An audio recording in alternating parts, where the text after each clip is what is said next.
Happy New Year. Happy 2018. My New Year's resolution is to post at least 3 videos a week with good quality content. What is yours? Let me know below.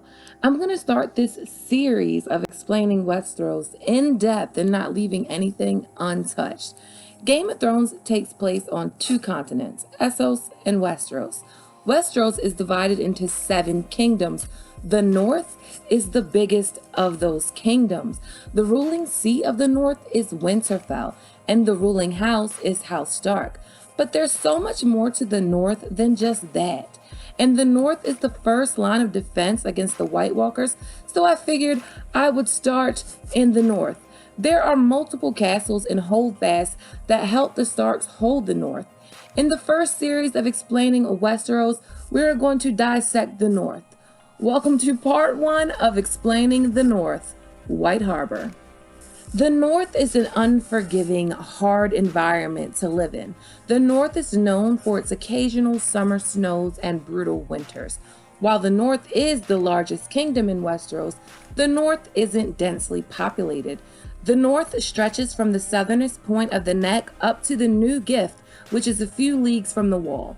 Holdfasts are scattered around, but majority of the North is made up of vast wilderness, woods and forests, hills covered with pines and mountains capped in snow.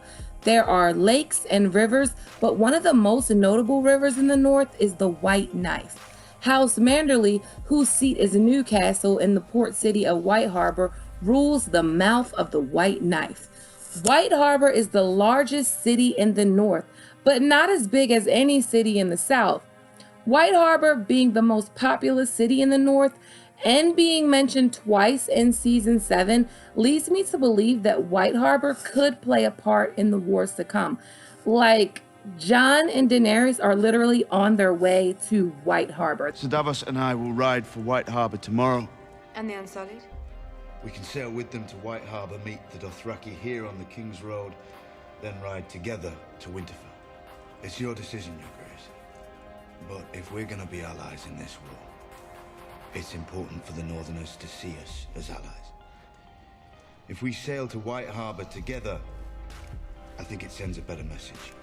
If Winterfell was to say fall, and they needed an escape route could be to travel down the White Knife to White Harbor. Also in White Harbor, we have what I think is just the most important part of White Harbor altogether. We have the Wolf's Den, an ancient fortress constructed by, guess who?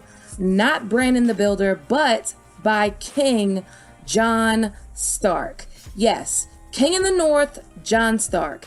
And that's not all about the Wolf Den that's very interesting.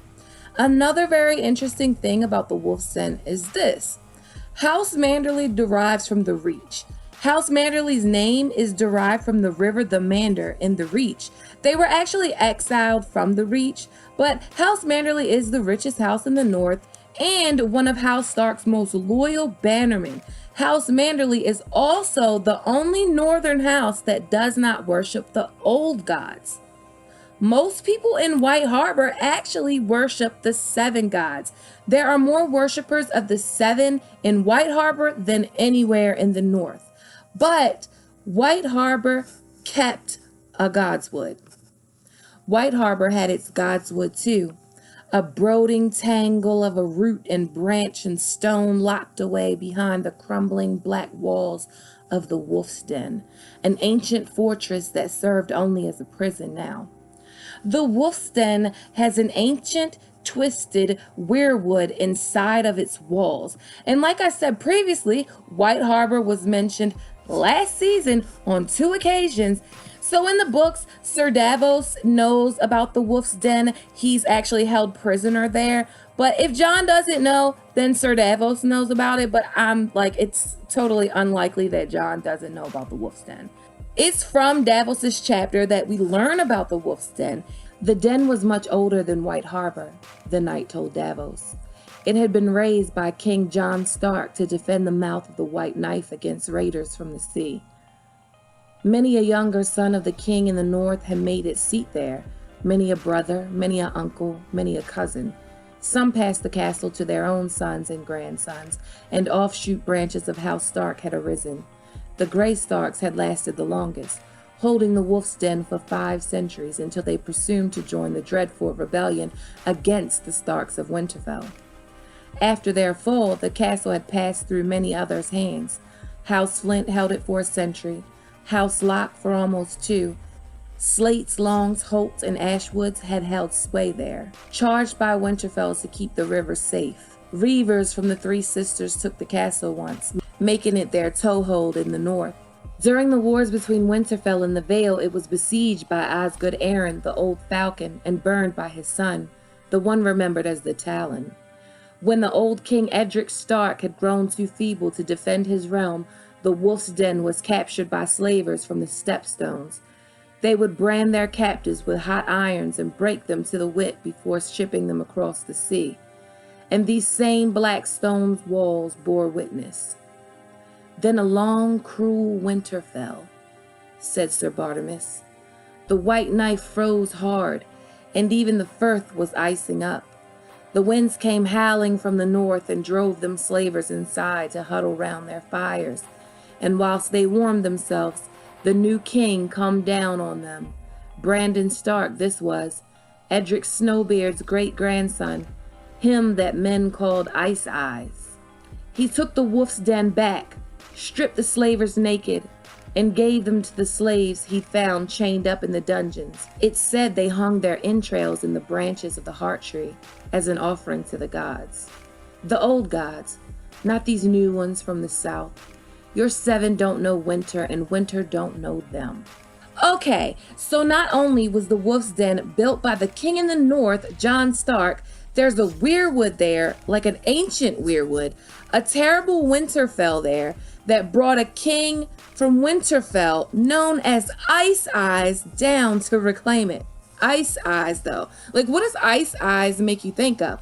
But not only all of that, offerings were made there to the old gods.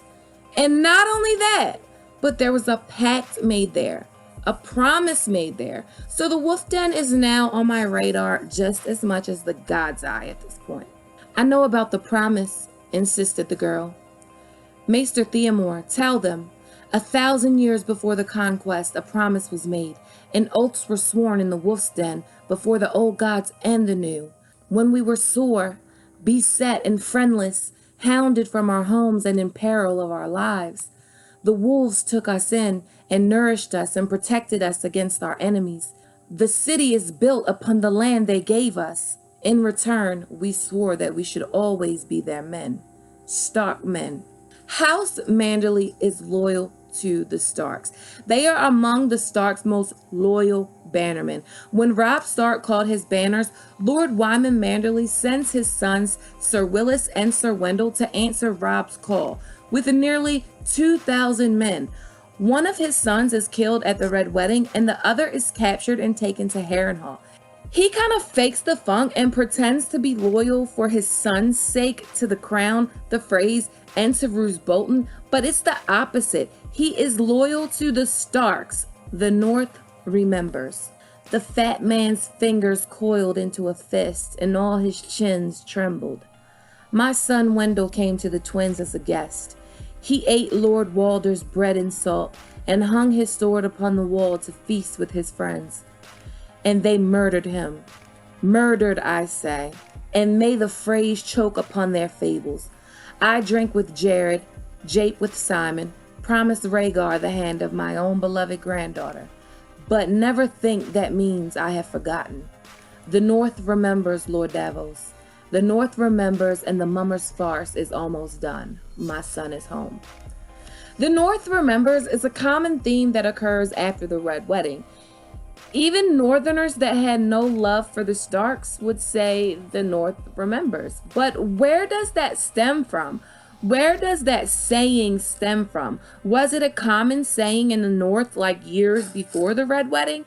It seems to suggest that the North can never forget anything. Or maybe it's just a thing that the Northerners say after the Red Wedding and nothing more. But what if the North remembers because the trees never forget? The old gods remember. I have an uncle, Brendan, Bran said. He's my mother's uncle, really. Brendan Blackfish, he's called. Your uncle may have been named for me. Some are, still, not so many as before. Men forget. Only the trees remember. His voice was so soft that Bran had the strain to hear it. Most of him has gone into the tree, explained the singer Mira called Leaf. He has lived beyond his mortal span, and yet he lingers. For us, for you, for the realms of men. Only a little strength remains in his flesh. He has thousands eyes in one, but there is much to watch. One day, you will know. What will I know? Bran asked the reeds afterwards, when they came with torches burning brightly in their hand, to carry him back to a small chamber off the big cavern where the singers had made beds for them to sleep. What do the trees remember? The secrets of the old gods, said Jojen Reed. Food and fire and rest had helped restore him after the ordeals of their journey. But he seemed sadder now, sullen with a weary, haunted look about the eyes. Truths the first men knew, forgotten now in Winterfell, but not in the wet wild. We live closer to the green in our bogs and crannies, and we remember earth and water, soil and stone, oaks and elms and willows. They were here before us all, and will still remain when we are gone. So Jojen Reed is talking about him remembering, about the Neck remembering, about Greywater Watch remembering, but it's not tied to the Red Wedding. So the North remembers could mean something completely different. White Harbor is still held by the Manderlys. Lord Wyman Manderly hails Jon, King in the North in Game of Thrones Season 6. And White Harbor was not only mentioned twice in Season 7, but was also mentioned at least once in every other season. What are you doing? Going to King's Landing. In a turnip cart? I'll find a ship heading south in White Harbor. This cannot be true. We've had ravens from White Harbor, Barrowtown and the Dreadfort. His name was Bannon. He was a good man, good ranger. He came to us from... Where did he come from? Down White Harbor way. They came to us from White Harbor, from Barrowtown, from Fairmarket, and King's Landing.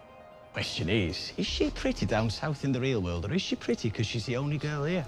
Well, even in White Harbor, I'd want a kiss. My mother's still living in White Harbor. Could you write it? Tell her I died fighting the wildlings. Sir Davos and I will ride for White Harbor tomorrow. It's your decision, Your Grace. But if we're gonna be allies in this war, it's important for the Northerners to see us as allies. If we sail to White Harbor together, I think it sends a better message.